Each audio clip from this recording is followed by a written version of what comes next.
Good morning, good evening, good night to everybody, and welcome to another episode of the Places We'll Go show. Now, today on the show, we really do have a renowned columnist, consultant, and strategist, Colin Lewis. Colin is one of the most highly thought of people in our industry, and his insights into the world of e-commerce, marketplaces, and direct-to-consumer are the ones that really have earned him his reputation, although he goes far beyond that. He is also on the digital advisory board of eConsultancy, a judge on Marketing Masters Awards by Marketing Week, and a guest lecturer at a number of prestigious universities. Colin was himself a CMO and marketing director, having worked for brands such as OpenJoe, FlyBMI, and 118118. So he's a man who's not only a big thinker, but he's also a big doer as well. He's had an international career. Gosh, I'm gonna name the countries that have spanned countries such as the UK, Ireland, Singapore, Egypt, Australia, New Zealand, Hong Kong, Indonesia, Japan, and lastly, China. I wonder if I've missed out on any. I'm sure Colin will tell us. And finally, Colin is actually currently working on a book, and it's called How to Be a Great Marketer. So I'm really looking forward to hearing more about that, and hopefully he's going to share a few hints and tips along the way and give us some nuggets from that book as well. So look, on that note, I just want to say a warm, massive welcome to Colin Lewis this morning on the show. It's amazing to have you on, Colin. Thank you for joining us. Well, thank you, Richie, for that incredible introduction, and great to be here. And thanks to Mark as well. That there is actually a connection with Mark and myself, which you probably don't realize, but he was in 118 before me, and people spoke incredibly highly of Mark. So I'm actually just kind of following in his footsteps. Well, you're too kind, Colin. I'm not sure if it was my finest hour 118, but it's definitely a memorable experience, or it was. I'm thinking of writing a column on it, but I'm not sure. I might kind of find myself in up against needing some lawyers as well. Yeah. Colin rarely stutters, by the way. So this was an interesting one when he. Yeah, I think we're both feeling the same thing there, Colin. We are definitely. Let's move on. But the last time, fantastic to have you on the show. The last time we were in company was actually in Dubai, helping Richie launch his book. It seems like a lifetime ago. And so to get us started, 2022 feels different, feels like a different energy. What's emerging for you in 2022? Well, I 100% corroborate that. It feels like a different world. And obviously certain things have been happening the last few weeks as we come out of COVID, and then to potentially a new kind of way of thinking about the world. I have to say, if I compare, say, any time last year, not just like this time last year, there's been an explosion of what I call, I'll just call it in the widest sense, opportunity for almost everybody I know. And now it's kind of about selection and fit rather than, well, I'll do this because I might need the money or these people are interesting. No, it's actually just like I've got to select. And it's been right across the board for me personally, but also for everybody I know. Wow, what a lovely observation. And I suspect you're kind of linking it back to things like the Great Resignation and elements like that, where there's just so much more choice out there. And it feels like a supplier's market at the moment when we think about talent. So that's interesting. But one of the things that you did mention just pre-call in the rehearsal was just all around the role of luck that's played in your world. I'd love to get a sense from you as to how that's played out in careers, or how more generally in your space, but more generally in other people's worlds, the role of luck. Well, people kind of poo-poo the idea of luck, but it's not. It's mainly because their view on luck says that it's kind of like some sort of favorable thing happening to you, and it's not really like that. It's just sometimes the planets align but you've got to do the work to get the planets to align for you. And I can think of two or three particular moments. One is particularly, I can remember the date. It was around September, about 25 years ago. I had emigrated to Australia as a little whippersnipper.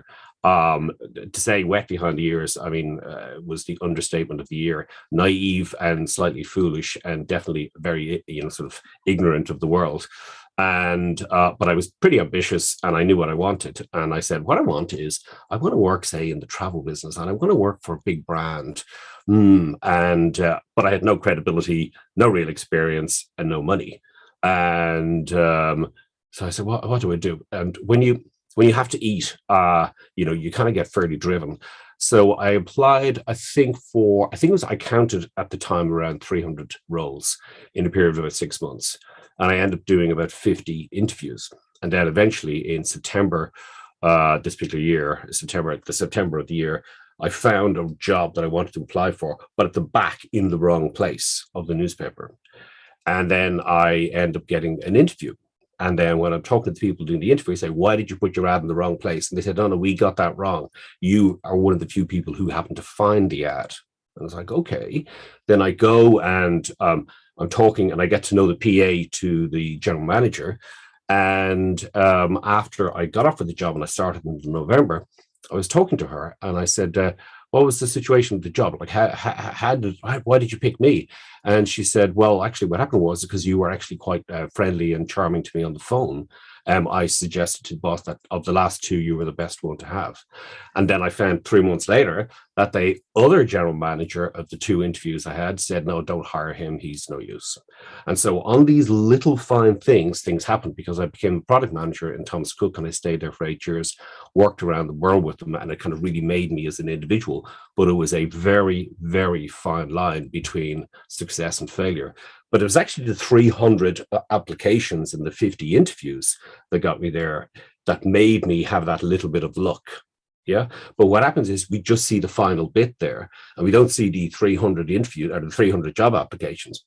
And then like fast forward, I don't know, it was about 10 years later to number two moment of opportunity. And, I'd had, say, a long down period in my career, which we'll talk about. I had a long down period in my career and finished my MBA, come out from the MBA, and it's the same thing. I'm like, oh, this is the same thing that's happening before. I'm spinning my wheels here. Oh, I need to apply for a load of roles, do a load of role applications, and even ones that where people were saying, well, you're too overqualified. So in the July, I applied for one role I was vastly overqualified for it. And the guys interviewed me said, you're too qualified for this role. Why are you applying for it? Yeah, like what you can never work for me. And I said, well, I'm kind of opportunistic. I'd like the company. 2 months later, a phone call comes in and it's from the chief exec's assistant and said, we want you to come in. You're down to the last two. The guy you interviewed you will be reporting to you and can you speak for half an hour in 3 days' time? And I was like, wow, okay. And I ended up getting the role again, down to the last two, but wouldn't have even had my hat in the ring if I hadn't applied for this other role. And the reason I say this is the exact kind of same thing happened.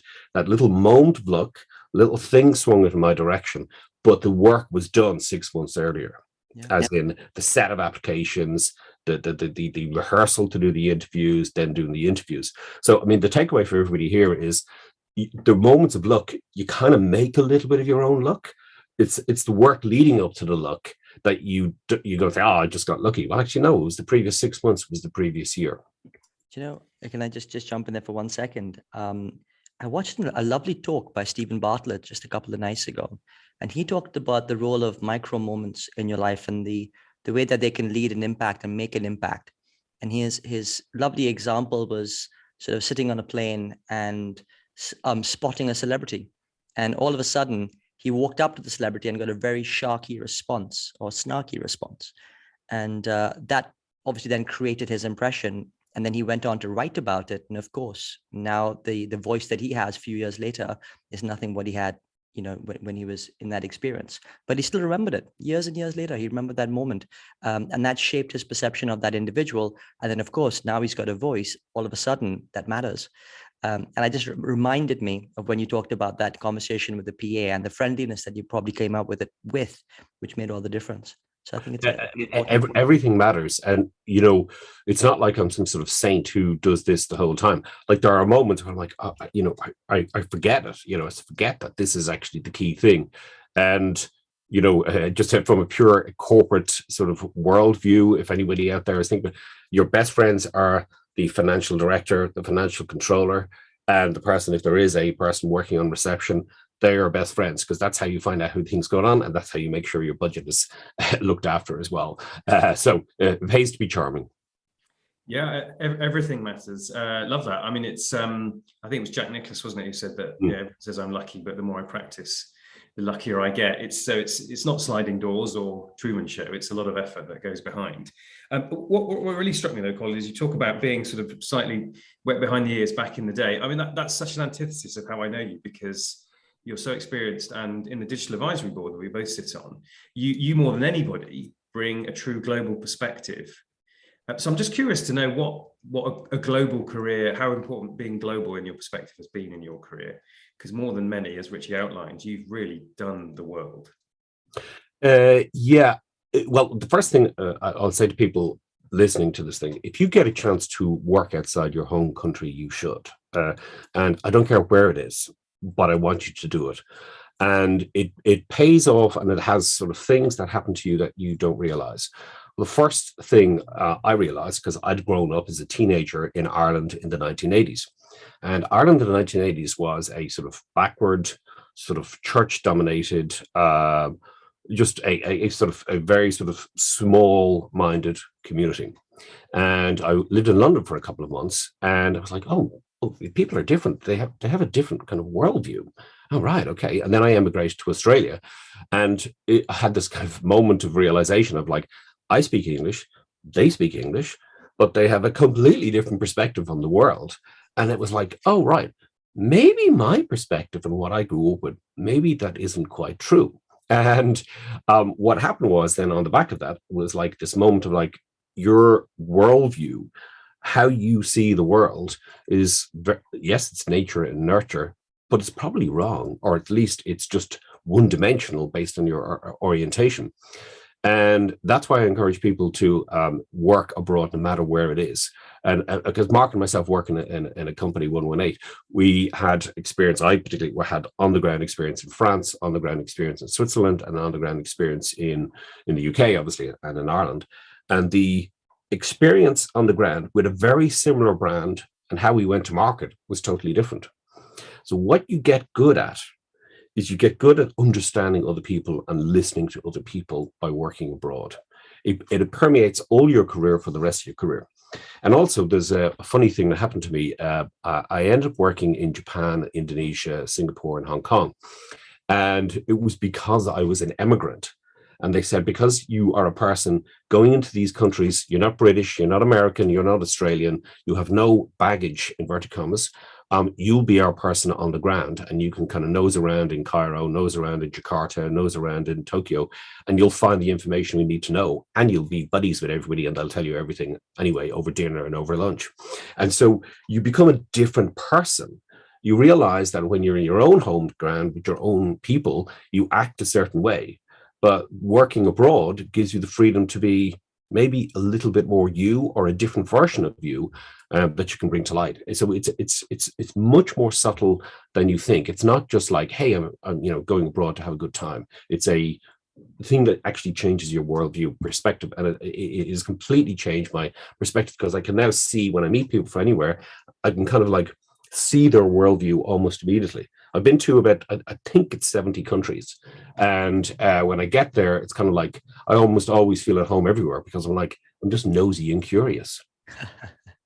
I absolutely love that perspective, Colin, honestly. And, I would, and funny enough, going through a sort of thoughts in my mind around an international career myself, and what we're doing at School of Marketing. And it's just so relevant. So it really permeated and hit home. There's one reason, actually, by the way, which is why I think, and we'll touch on it later, now is the greatest time ever to work in marketing.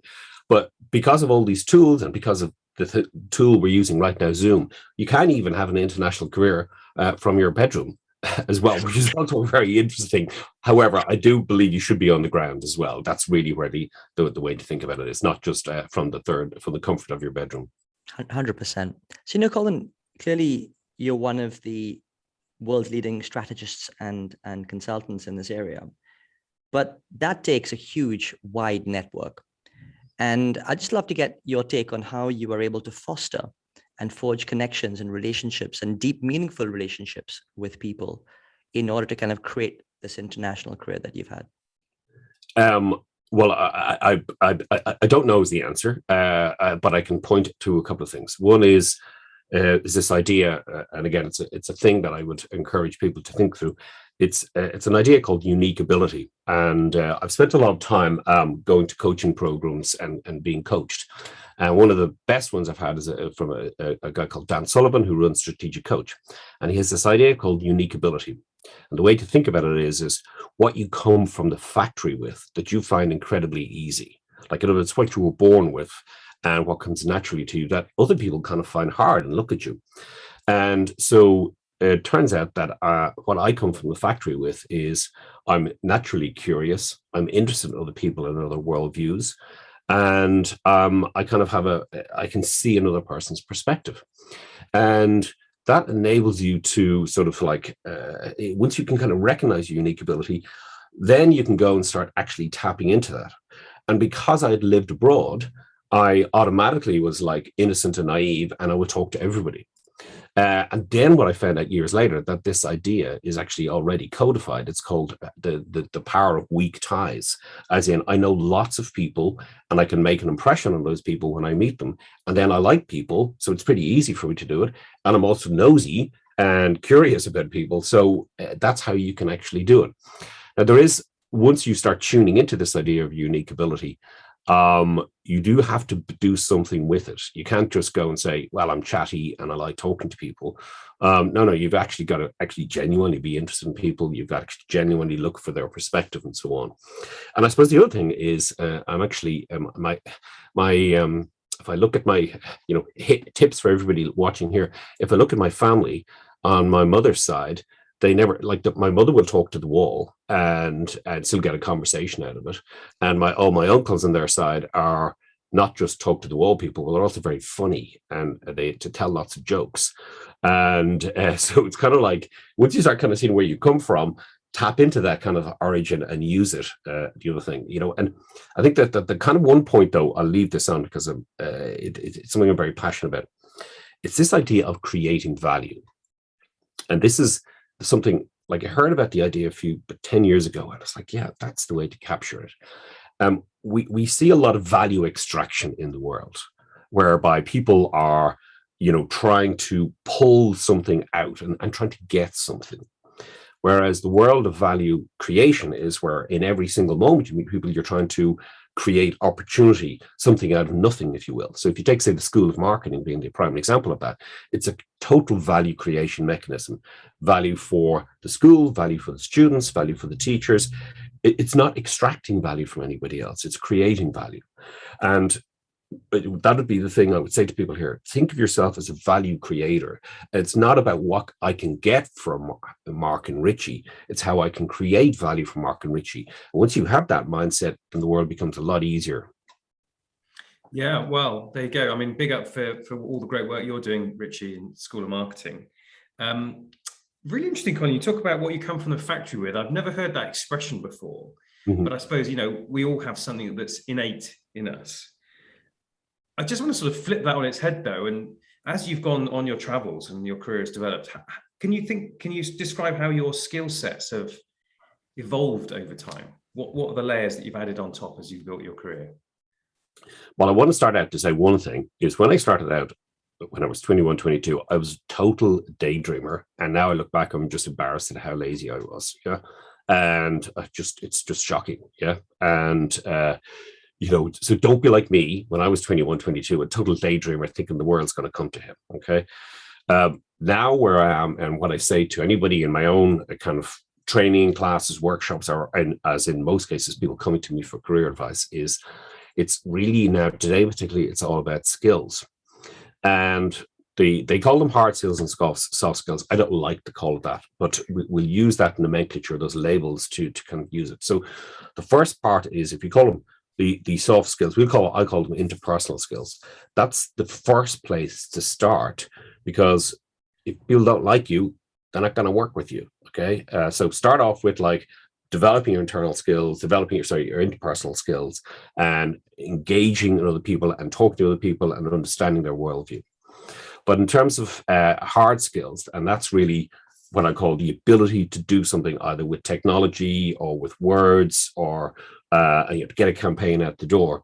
How my own career developed was I started realizing back in the day that I was actually very interested in words and very interested in kind of creating things using words.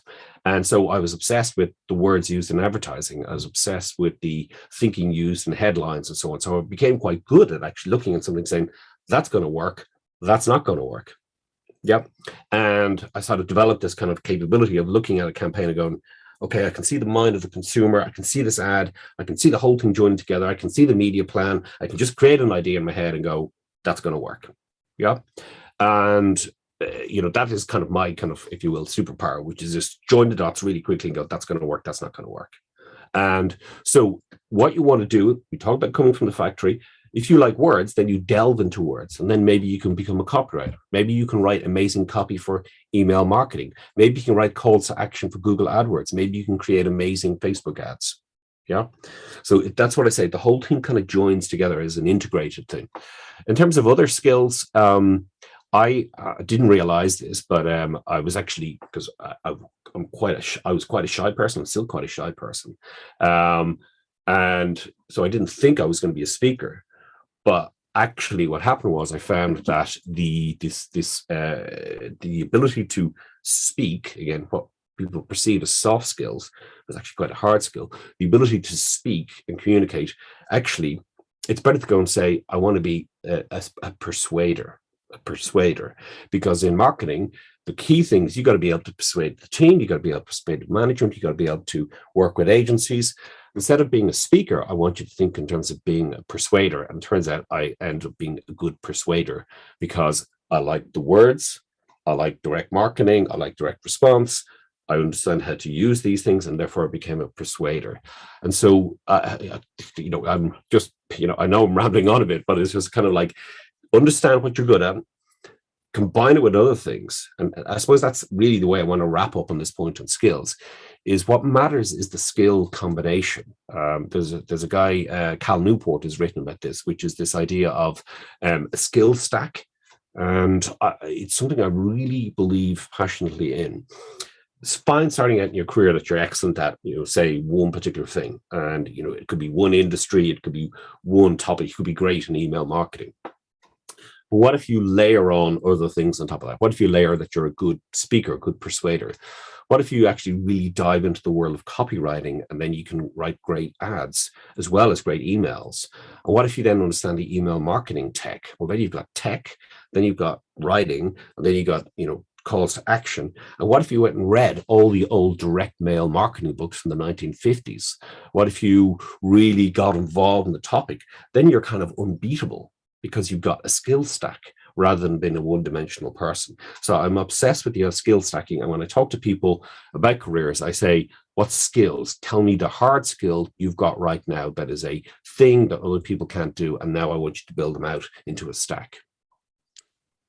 Absolutely love that, Colin. That's such a cool way of thinking about it. But so many things you said that just really resonated. I mean, I love the thought of being a persuader as opposed to a speaker. That's actually, in many ways, sort of turning it into that value creating sort of dimension as you spoke about, which I think is really insightful.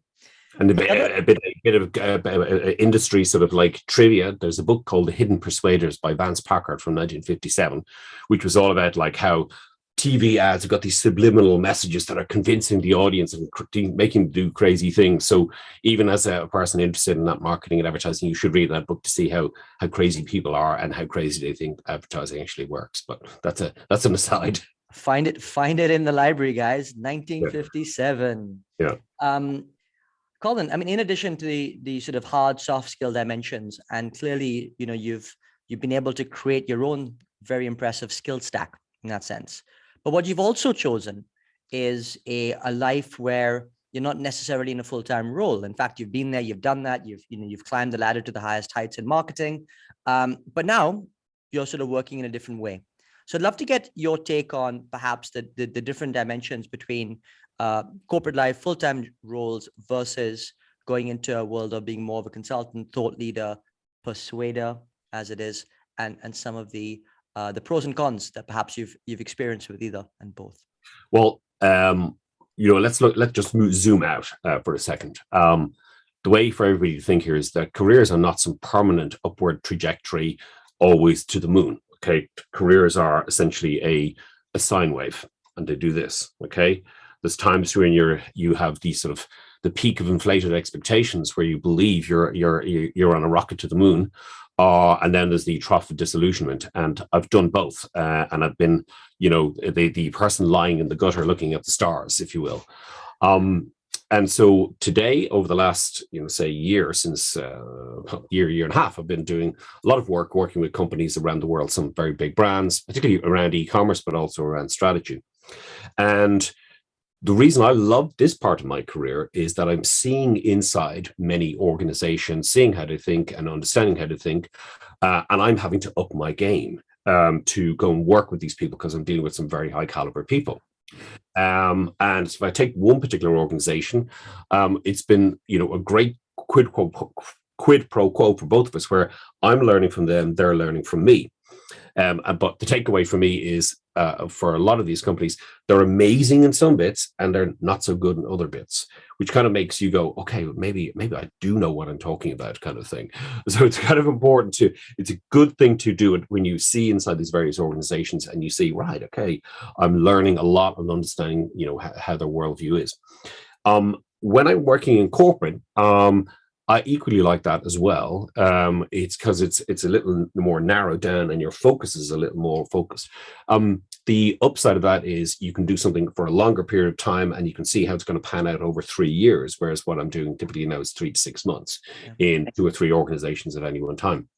And the big difference for me, though, is I work probably harder. I'm working, more hours per day and so on, but I don't have to go to meetings I don't want to go to. And that is a big win for me. And the other thing which I'm sure Mark, well, I know you know this, Richard, but I'm sure Mark has done this as well, is the months of doing budgets are completely irrelevant to me. I don't have to do that anymore, so I free up a lot of time as well.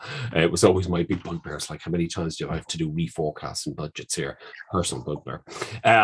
But that doesn't mean I'm not going to go back into corporate. And just as you get older in your career, you go and say, there's certain things you will do and certain things that, like you say, that's not for me. And my next phase of my career, the way I would characterize it, if I move into working for corporate again, it'll be for a company with ideally a very interesting mission, with a chief exec that you can really, as a friend of mine calls it, that you want to serve. I've been lucky to have a couple of great CEOs where I'm like, I really want to work for them. I really want to, be with that person and work for them. And a friend of mine calls it, as I say, a person you want to serve. It's a great line. Love it. Peaks of disillusionment. Troughs disillusionment. Sorry. Troughs of disillusionment. You also talked previously, Colin, about down periods. Yes. So Richie, yourself, and myself, any career is going to have its highs and lows. I'm just interested in what have been some of the low points for you, and in particular, how have you bounced back? How do you find your resilience? As I say, the careers move in sideways, and that down period can be much longer than you think. And so there was a period about 20 years ago where I left Australia and Asia and moved back to Ireland. In fact, I used to, when I was going for job interviews, people would say to me, "So Colin, why did you leave Australia?" And I say, I had a beautiful apartment and on the beach and an amazing job and a beautiful girlfriend. You're damn right. Why did I actually leave Australia? But I was back living in Ireland and I essentially had to rebuild my life from scratch. And because, everybody had moved on and I was doing it from scratch again. And a lot of it was like internal warfare in my mind going, why did I do this? Why did I go and have to reboot everything? And also the other thing is I had such great experience abroad is that actually everybody was like, well, that's not really that relevant here. So as a result, I ended up having to work in startups. And I worked in a couple of e-commerce startups around 2001. And those who you with long memories on this call will remember that was the end of the dot-com boom. So instead of becoming, this time next year, Rudders will all be millionaires. It was like the long slog of post.com boom, working with startups. And that kind of it played out over a longer period, which I'll come back to, but over 3 and 4 year period, it was tough. And when I decided to go get a new job, I couldn't get arrested. I mean, literally, I couldn't get arrested because the company ran out of money. And there I am in the middle of 2004, 2003. And I literally can't get an interview. And I'm going into these job interviews. I'm like, but I'm really nice and I'm really good and blah, blah, blah, and they're like, nah, you haven't worked in FMCG, Colin, or you haven't worked in the bank, but I've worked in, Sydney, and I've worked in, and they're like, yeah, but you haven't done this. And then I got a job working for a trade association, the GSM Association. I helped them set up their conference in Singapore, and I did a lot with their conference in Barcelona. It's great, except 9 months into the role, they shut the office down in Dublin, and I was left high and dry. And also, it was actually 6 weeks into the MBA they'd agreed to pay for. And so I was 6 weeks into the MBA, which took up 2 full days of my week every week for 9 months. So I was 9 months in a job, so I was unemployable, and I had no money. And so I had to remortgage the house to the tune of 30 grand to go and pay for the MBA, because they had said, good luck, you're not getting any money from us. And I also couldn't get arrested. Because they were like, well, you just lost the previous role and we couldn't give you a role the previous time. And so there was 5 years of in the trough of disillusionment. And it can take longer than you think to turn things around. And you can be a good person, and you can be a humble person, you can be a educated person, and stuff still doesn't go your way. And the way I kind of see it now is in a philosophical sense, well, first of all, there's a pragmatic sense and there's a philosophical sense, which is, I think, first of all, careers moving sideways, and they work in around 7 or 8 year periods. And the reason I say that is, we leave university, if we have gone to university or whatever, and we have sort of 22 to 30, and that's kind of a 7 or 8 year period. And you're kind of living on the coattails of being young and enthusiastic. And then at 30, 31, you're kind of like, you're out and about and you're on your own, and you can't be going blaming your parents. You can't be blaming, your whatever, you can't be blaming the fact you didn't get a tricycle when you were 5 to not get that role. Yeah. And it turns out that that's when people get in touch with me and say, Colin, what should I do with my career? It's when they're 31, 32. That's where the majority of calls come in. And then the next phase is then they hit 40, 41, which is 7 or 8 years later. And they're like, yeah, I've got another problem. And then as most recently as last Friday, I'm talking to a person who's 48, 49. And they're like, I've got, so I see careers moving in 7 to 8 year periods. And that was a 7 to 8 year period for me where I was like in the trough of disillusionment. And it's just the way things are. You're going to have downsides, and you've got to fight your way out of it. Colin, what an incredible story, particularly of persistence and drive. And as you said earlier, when you're looking to eat, you're going to pretty be damn well driven. and I suspect that all of us can take a little bit of that fighter mentality, regardless of where we are in that career, to push that little bit more forward. There was a wonderful mentor of mine who once said that you always need to have a healthy paranoia about your career, simply because you never know when that peak and trough will hit next. But I loved it doesn't have to be about you. The thing is, you also take it personally that it's about you, but it actually turns out it's happening to everybody. It's just not on the front page of the trade press.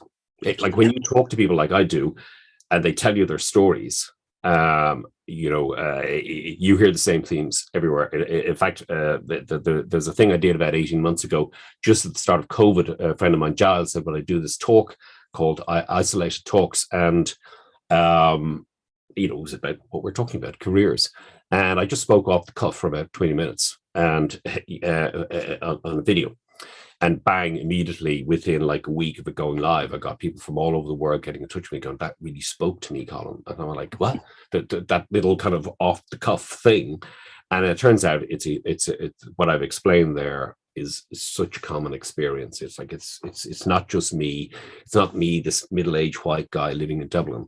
It's an experience people in Sydney, people in Germany, people in the US, people in Sri Lanka, people in Colombia have. I know, because they all got in touch with me. Mark's on mute. Again, background noise. You mentioned about a desire to serve. You're very familiar with Agile, and there's this notion of servant leadership. I just like to hear you talk a bit more about what it is, because that says, that brings an element of humility. It's not something everybody's mentioned explicitly, I think, in all the talks we've done, that desire to be of service. So I'd just love to hear you talk a bit more about that. Now, I want to preface this, that this makes you sound like some sort of great guy. That's completely the opposite. Anybody who's ever worked for me would be like, that they should never get it, But no, it's more as you get older, you start seeing that every single thing, and I've done an MBA, I've got a ton of books here around leadership. Most stuff around leadership is complete horseshit, okay, and it's not worth reading. And so any books with leadership, I like touch with a very large barge pole. Okay, because when you're in it, it's a totally different thing. And I have worked as a team leader in Australia, UK, Ireland, France, numerous places. And when you get a bit older, you start kind of seeing the world through a slightly different lens and say, actually, if there's any legacy you want to leave, it's actually with your team to get them to the next level and build their careers and build them as individuals and sort of kind of mold and guide them, if you will. And that's kind of one element of service. But the other element is you as a person, hopefully choosing the right kind of boss to work with, and hopefully, being able to choose the right sort of boss to work with, because that's where you want to be able to sort of bring your sort of capabilities to bear, because you have so much energy. Well, you need to apply it to something you really want to do, ideally, and hopefully it's for a great leader who you want to serve, and a kind of wider thing that you want to do to kind of make a change in the world, rather than just a random career thing. It sounds great there, Colin. Colin, I know we're going to be running short of time, and what I really want to do is just dig a little bit into your core expertise, your technical skill, as you may call it, which is clearly at the moment around e-com, marketplace, D2C. And there obviously is a massive revolution taking shape in this area at the moment. So just love to get your point of view, perhaps on the way you see this landscape evolving over the next 1-2 years. And as you've been so far, perhaps a few tangible tips that our listeners can take away from in terms of how they can shape their strategies forward. Yeah. So I worked for an e-commerce startup in 2000. And we burned through $70 million worth of venture capital in 3.5 years. And so I got to know e-commerce quite well, but when I was a little whippersnipper. And then in 2006, I worked for a small airline, but we were doing 100 million online. And so I kind of learned to, thought everybody knew this stuff, and they didn't know this stuff, but I thought everybody did. And so the stuff I knew then is still very applicable now around e-commerce, but obviously that's extended to marketplaces. And the one thing is, it's barely started, is the best way to think about it. Pre-COVID, I was like, the voice in the wilderness going, hey, e-commerce marketplaces, they're going somewhere, and everybody was like, nah, that stuff will never take off. Okay. And I was like, oh. And like COVID basically kind of changed the whole dimension of this. And we now speak in terms of the world as being more omni-channel. But for everybody here is like, e-commerce has barely started. The way to think about e-commerce, and this is a quote from a venture capitalist, and he said, marketplaces and e-commerce is the front end of the internet. It's the internet that kind of we can all access. And less than 10% of GDP globally is accessible through a front end like e-commerce and marketplaces. E-commerce has not hit most B2B industries. E-commerce has not hit any service industries worth its salt. It's barely started. It's not actually on the way down. It's barely started. So here's a couple of tips for everybody here thinking through e-commerce. First of all, you want to work for a business that has an e-commerce angle to it, because e-commerce is barely started. Number one. Number two, e-commerce is an opportunity for your career to build sort of what's called a moat in your career, whereby other people can't touch you. You've got a skill base. Why is that? Well, if we take, say, the world that, say, Mark and myself grew up with, which is consumer goods and stuff in stores, and I can lift the thing up and I can handle it, and it's like a thing, it's hard, e-commerce is slightly abstract. It's an idea. Like if I look at my Amazon page, it's going to be different to Mark's page, which is different to Richie's page. It's all an abstraction. So it's a world of algorithms and abstractions. And when there's algorithms and abstraction, there is what I call information asymmetry. And that is where you, for your career, you can actually build out a career, because it's hard for people to imagine things that are abstract and are run by algorithms. And so therefore, from a technical perspective, if you understand how the algorithms work and you understand abstraction, you can then really create a lot of value for people. So that's why I say understand marketplaces at a deep level, understand e-commerce at a deep level. So you need to know about copywriting. You need to know about user experience. You need to know about how the Amazon algorithm works, which is different to the Amazon, so Google search engine optimization, different to Amazon SEO. You need to understand retail media or Amazon advertising.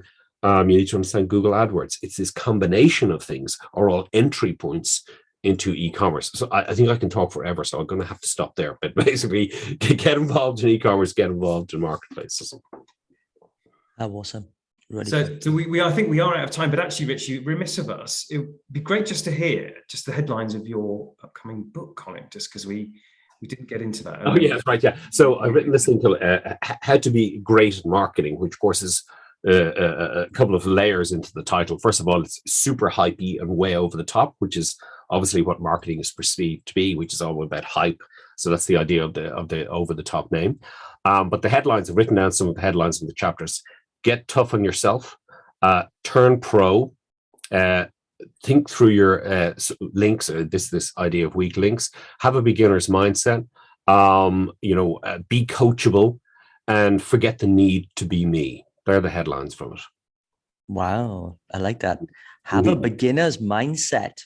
That is pretty cool. And I think that's so applicable in today's context, and in any stage that you are in your career. The need to constantly sort of unlearn and relearn and then sort of redo effectively. It feels like I'm on that trip literally almost every day. So I can totally relate. Colin, it's been such an absolute pleasure to have you on. I mean, the nuggets that you've shared with our audience today are really second to none. So I'm going to try and just put a few bows on some of the key things and themes that I've heard, which have really resonated. Unique ability was one that certainly is something that I'm going to be reflective of, and what comes naturally to you, and then the ability to then build on that through what you term skill stack. And I know you elaborated on the differences, hard skills, soft skills, the need to be a persuader, not a speaker, which is great. One thing that you mentioned, which I think was perhaps you didn't go into any much depth, but something that really hit home, was the power of weak ties. And how that fuels relationships. I think that was really a really great thing to think about for everyone who's listening in. But how do you create those weak ties, which you can then add value, which was exactly the next thing you said, which is about value creation. So weak ties, value creation feels like a lovely sort of symbiotic relationship, as it were. You then talked about stages of your career and the fact that they come in sort of 7 or 8 year cycles. And I think the peaks and the troughs as part of that is something that we should embrace, as opposed to be wary or scared about, but come at it with persistence and come at it with a real tenacity to kind of get through the lows, because no one is coming to your rescue. You also talked about the moat in your career. I love that phrase. How do you create a moat which enables you to kind of, be invincible, the one thing that no one can touch, and then therefore become very valuable as you go through? And then the last thing I'll talk about, or the last thing I'll mention, is around the difference between being a pragmatist and having a philosophical approach to your career, as the ability to then kind of, tangibly act to make a big difference, but also come at it from a slightly higher level perspective, recognizing that it's a long journey to the moon, as it were, as opposed to, a linear approach. So I'll stop there. I hope I haven't taken away all of Mark's thunder for some of his wrap-up comments. But Colin, an absolute pleasure, honestly. No, thank you, Richie, for coming on. Thank you for that. Well, Richie, you kind of have, but let me just talk to what I've appreciated, actually. So, as I'd expected, Colin, I've appreciated your worldview. You use the term quite a lot, in terms of understanding others' worldview you talked about, but I think actually you've just given us a worldview yourself. And so just fascinating to hear your perspectives from around the world. So much wisdom. The other thing is I'm still clinging to the everything matters. So you've talked about tough times and long troughs of disillusionment. Got that wrong initially, but anyway, but how you make your own luck. And in the end, there's a work ethic that's required. Where it's too easy to expect that the world will fall in your lap, and you've evidenced that actually everything matters, and some of the moments of luck are actually down to damn hard work. And I also love what you come from the factory with. It's just a very, I think, easy way to understand, maybe even purpose, but basically what we're wired to do. What do we come from the factory with? We can all ask ourselves that question. And many other things as well. I love the notion of being a persuader, and talking about careers in sine waves, which is maybe a little bit more comforting than squiggliness, but somewhere between the two lies the truth. But Colin, it's been fantastic to have you on. As ever, your perspective and wisdom, super illuminating. I know it'd be very helpful for everybody listening in. So thanks again. Fabulous to have you on the show. Thank you, Colin. Thank you, guys. Thanks for having me on the show. It's been great. And thanks for encapsulating everything so well.